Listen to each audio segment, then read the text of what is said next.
Hello दोस्तों। मुझे काफ़ी एक सवाल आता था कि जो कंपनियां होती हैं वो नो कॉस्ट ईएमआई में, जिसमें वो कुछ भी एक्स्ट्रा नहीं लेती है, जैसा वह बोलती है, तो ऐसे में वह कंपनियां कैसे पैसा कमाती हैं। जैसे कि बजाज फिनसर्व की अगर हम ले लें, जो वो चलाती है नो कॉस्ट ईएमआई, बगैर किसी भी ब्याज, बगैर किसी भी एक्स्ट्रा पैसे के वो आपको ईएमआई में कन्वर्ट करके आपको अपना प्रोडक्ट देती है। तो इससे वह पैसा कैसे कमाती है और ये नो कॉस्ट ईएमआई होता क्या है और ये कैसे होता है। तो आज हम इस वीडियो में जानेंगे कि ये नो कॉस्ट ईएमआई क्या होता है और ऐसी कंपनियां नो कॉस्ट ईएमआई के जरिए में पैसा कैसे कमाती हैं। क्या इसमें कुछ एक्स्ट्रा लगता है कस्टमरों को, इसके बारे में आज हम इस वीडियो में जानेंगे, तो पूरा वीडियो जरूर देखिएगा। चलिए सबसे पहले हम जानते हैं कि नो कॉस्ट ईएमआई क्या होती है। उसके पहले मैं जान लूँ कि ईएमआई क्या होती है। ईएमआई का फुल फॉर्म होता है ईजी मंथली इंस्टॉलमेंट। ठीक है, अब उसको अपने जो मान लीजिए कुछ लोन है जो आपका, आप उसको कम महीनों में कन्वर्ट करवा सकते हैं। मान लीजिए आपका 12,000 का लोन है, तो आपने उसको 1,000 रुपये की 12 किस्तों पे कन्वर्ट करवा लिया। इसे कहते हैं ईएमआई। अब इसमें क्या होता है, अब जैसे पर्सनल लोन है, होम लोन है, ठीक है, जो भी लोन्स होते हैं इसमें आपका रेट ऑफ इंटरेस्ट लगता है। मान लीजिए इसमें आपका 15% 18% रेट ऑफ इंटरेस्ट लगता है, जो आपके लोन के अमाउंट पे लगता है। तो ये नॉर्मल ईएमआई में होता है। बट अगर अभी हम बात कर रहे हैं नो कॉस्ट ईएमआई की, इसमें क्या होता है कि जो आपका प्राइस है आपको उतना ही पे करना है। इसमें आपको कुछ भी एक्स्ट्रा चार्जेस पे नहीं करने हैं। अगर आपका प्रोडक्ट 12,000 का है तो आपको सिर्फ 12,000 रुपये ही देना है, 12,000 1 रुपये नहीं। इसमें आपका कोई भी चार्जेस नहीं होता। इसको नो कॉस्ट ईएमआई कहते हैं। नो कॉस्ट ईएमआई का आप सिंपल सा फंडा बता सकते हैं। इसका सबसे बड़ा एग्जाम्पल है एनबीएफसी कंपनी बजाज फिनसर्व। इसका बजाज ईएमआई कार्ड काफ़ी फेमस, हो सकता है आपके पास भी हो, आपने इससे प्रोडक्ट भी लिया हो। आप कभी शॉप पे जाएंगे तो वहाँ बोर्ड में भी लगा रहता है 0% फाइनेंस। इसमें क्या होता है, आप जाएंगे, प्रोडक्ट पसंद करें, आप उनको बोलेंगे मुझे ये प्रोडक्ट पसंद है, तो वो आपको नो कॉस्ट ईएमआई में उसे फाइनेंस करा के देंगे। इसमें आपको कुछ भी एक्स्ट्रा चार्जेस नहीं होगा। आपके जो प्रोडक्ट का प्राइस है सिर्फ आपको उतना ही पे करना है, या फिर आपको वन टाइम उसके जो भी चार्जेस होते हैं, डॉक्यूमेंटेशन चार्जेस होते हैं, या फिर बजाज की तरफ से बात करूं तो मैं बजाज का जो ईएमआई कार्ड होता है वन टाइम आप उसको बनवाना होता है, जो लाइफ टाइम के लिए आपका एक्टिव होता है, ये आपको देना होता है। तो इससे वो आपका नो कॉस्ट ईएमआई में काम करता है। नो कॉस्ट ईएमआई में आप सीधा सीधा यही समझे, जो उसका प्राइस है आपको सिर्फ उतना ही पे करना है, उसके अदर आपको कुछ भी एक्स्ट्रा चार्जेस नहीं पे करना है। चलिए एक एग्जाम्पल लेते हैं। मान लीजिए आप अपनी किसी लोकल शॉप पे जाते हैं और उस लोकल शॉप पे जाके आप एक प्रोडक्ट पसंद करते हैं। अब आप उस प्रोडक्ट को नो कॉस्ट ईएमआई में कन्वर्ट करवाना चाहते हैं। तब आप उस शॉप के ओनर को आप बोलेंगे कि मुझे ये प्रोडक्ट पसंद है, आप मुझे इसे ईएमआई में कन्वर्ट करवा दीजिए, नो कॉस्ट ईएमआई में, इसमें मेरा कुछ भी एक्स्ट्रा नहीं लगेगा। तब आपको वह बजाज फिनसर्व के बारे में बताएगा या फिर किसी और फाइनेंस कंपनी के बारे में बताएगा। तो फिर उसका एक रिप्रेजेंटेटिव, उस कंपनी का रिप्रेजेंटेटिव आपके पास आएगा। वो आपको अपनी सारी पॉलिसी, अपने सारे डॉक्यूमेंटेशन बताएगा। मान लीजिए आपके पास बजाज फिनसर्व का ईएमआई कार्ड है, जिससे आपको कुछ भी डॉक्यूमेंटेशन देने की ज़रूरत नहीं। अब वो आपको कुछ मंथ की ईजी ईएमआई में उसे कन्वर्ट कर देगा। मान लीजिए आपको उसने 6 मीन्स आपको 6 महीने में वो आपको ईएमआई में कन्वर्ट कर देगा, आपको कुछ भी एक्स्ट्रा नहीं देना। तो अब आप ये सोचेंगे कि इसमें उनकी क्या हुआ, क्या उनने इसमें कुछ कमाया। उसमें तो आपको बिना कुछ डाउन पेमेंट करे ही आपको आपका प्रोडक्ट दे दिया, आपको 6 महीने की ईजी ईएमआई में कन्वर्ट कर दिया, बट इसमें आपका कुछ भी पैसा जमा नहीं हुआ, आपने अभी स्टार्टिंग में कुछ भी रुपए नहीं दिया, लेकिन तब भी बजाज ने इसमें पैसा कमाया है। देखिए क्या होता है कि जब भी कोई कंपनी किसी डीलर से टाई अप करती है या फिर किसी शॉप से टाई अप करती है, तो उनमें कुछ परसेंटेज सेट होता है। जैसे कि मान लीजिए आपने सैमसंग का मोबाइल लिया और आपने उसे 6 महीने की ईएमआई में कन्वर्ट करा लिया, तो इसमें क्या होता है, कुछ परसेंटेज होगा जो उस ओनर को कम गिरेगा। मान लीजिए आपका मोबाइल 20,000 रुपये का है, आपने उसको 6 महीने की किस्तों में कन्वर्ट करा लिया, ठीक है।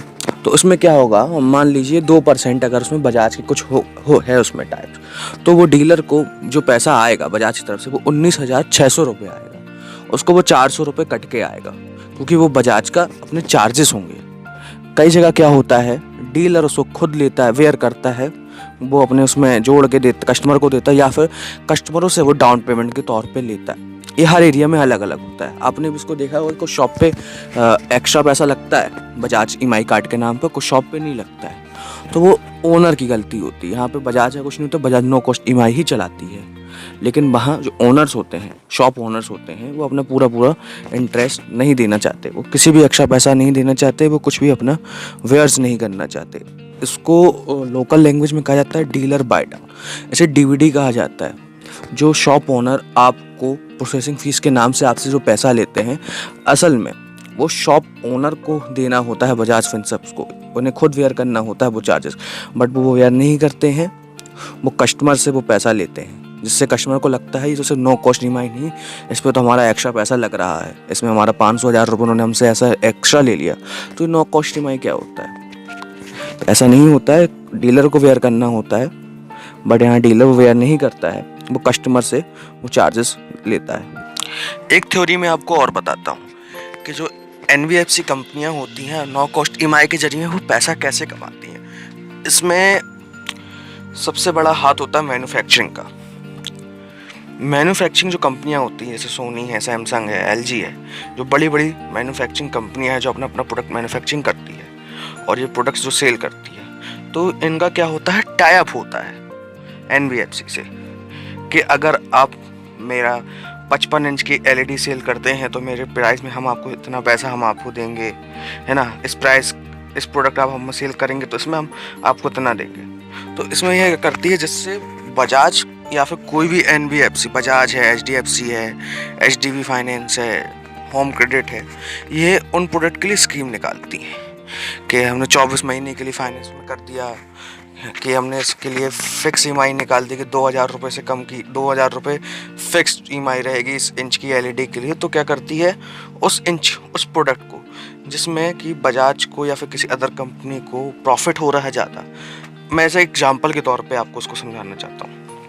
मान लीजिए सोनी ने बजाज से कहा कि अगर आप मेरी 55 इंच की एलईडी सेल कराने में मदद करेंगे जिसका प्राइस 1 लाख रुपए है, तो मैं आपको इसका 1%, 1% तो कम हो जाएगा, मान लीजिए 2%, मैं आपको इसका 2% देने को रेडी हूँ। मतलब एक प्रोडक्ट सेल पे बजाज फिनसर्व को 2000 रुपये सोनी देगा। तो बजाज फिनसर्व क्या करेगा, उसको अपने फाइनेंस सेल कराने के लिए अच्छी स्कीम लॉन्च करेगा। जैसे एक मार्केट पे एक स्कीम चलती है, उसको कहा जाता है सोनी की फिक्स ईएमआई। वो ईएमआई है 5000 रुपये की, जिसमें आपकी 5000 रुपये की 20 किस्त बन जाएगी। 20 नो कॉस्ट ईएमआई आपकी बन जाएगी 5000 की 20। अगर आप 20 इंटू 5000 करते हैं तो आप होता है 1 लाख रुपये। मतलब आपको कुछ ही नहीं देना, कुछ जमा नहीं करना, आप आएँ अपना बजाज है ईएमआई कार्ड दिखाएं, आपकी 1 लाख रुपए की टीवी आप घर ले जाएं, आपको सिर्फ 5000 की 20 किस्त देना है। इसमें आपको कुछ भी एक्स्ट्रा नहीं लगेगा, इसमें प्रोडक्ट भी सेल होगा और ज़्यादा सेल होने से बजाज फिनसर्व को ज़्यादा फ़ायदा होगा। इस तरह से वो कमाते हैं। बट अगर कुछ शॉप्स में जो डीलर बाय डाउन्स होता है, मान लीजिए जैसे 3% है, जो भी है जो बजाज लेगा चार्ज करेगा, वो हो सकता है जो जहाँ से आप ले रहे हो वो खुद बेयर करे, खुद बजाज को दे, या फिर वो आपसे वो पैसा लेगा 2000-3000 जो भी इसका चार्जेस होगा वो होगा। इस तरह से बजाज कंपनी अपना पैसा कमाती है। बड़े बड़े मैन्युफैक्चरिंग से टाइप्स होते हैं, शॉप्स उनके टाइप्स होते हैं, तो इसमें कस्टमर को कुछ भी एक्स्ट्रा नहीं लगता। बट जो नीचे लेवल पे काम करते हैं, जो डीलर्स काम करते हैं, वो अपना पैसा बचाने के लिए हर जगह से प्रॉफिट में रहने के लिए बजाज के नाम पे आपसे पैसा लेते हैं, जो कि गलत है। मेरी तरफ से तो आपको एक ही सलाह होगी, जब भी आप प्रोडक्ट लेने जाएं तो बात करिएगा कि जो डीवीडी है, जो प्रोसेसिंग फीस है, वो बोलिएगा शॉप ओनर से कि वो आपको देना है, मुझे नहीं देना है। मैंने पता किया है ये आपको वेयर करना होता है, कस्टमर से इसके चार्जेस नहीं लेने होते हैं। तो कैसी लगी आपको ये वीडियो प्लीज़ कमेंट करके बताएं, और अच्छा लगे तो प्लीज़ कमेंट में बताएं आपको किस तरह की और वीडियो देखना चाहते हो। थैंक